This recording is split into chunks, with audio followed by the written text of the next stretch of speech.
நெல்லை மேலப்பாளையத்தில் பக்ரீத் பெருநாள் சிறப்பு தொழுகை வெகு விமர்சையாக நடைபெற்றது. இதில் ஆயிரக்கணக்கான இஸ்லாமியர்கள் சிறப்பு தொழுகையில் கலந்து கொண்டு பிரார்த்தனை செய்து ஒருவருக்கொருவர் வாழ்த்துக்களை பரிமாறிக்கொண்டனர். உலகம் முழுவதும் உள்ள இஸ்லாமிய மக்களால் பக்ரீத் பண்டிகை ஆண்டுதோறும் கொண்டாடப்பட்டு வருகிறது. ஈகை திருநாள் எனப்படும் பக்ரீத் இஸ்லாமியர்களின் முக்கியமான பண்டிகைகளில் ஒன்று. பக்ரீத் பண்டிகை ஹஜ் பெருநாள் எனவும் அழைக்கப்படுகிறது.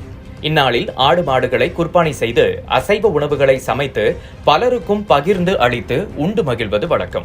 அதன்படி நெல்லை மேலப்பாளையம் பகுதியில் பல்வேறு இடங்களில் கூட்டுத் தொழுகை நடைபெற்றது.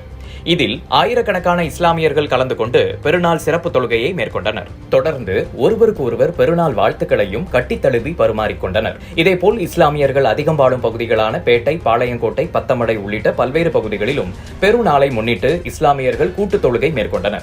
மேலப்பாளையம் மதீனா திடலில் நடந்த சிறப்பு தொழுகைகள் SDPI கட்சி மாநில தலைவர் நெல்லை முபாரக், மேலப்பாளையம் ஜின்னா தோட்டத்தில் நடைபெற்ற சிறப்பு கூட்டு தொழுகை முன்னாள் அமைச்சர் TPM மைதீன்கான், பாளையங்கோட்டை சட்டமன்ற உறுப்பினர் அப்துல் வஹாப் உள்ளிட்டோர் கலந்து கொண்டனர்.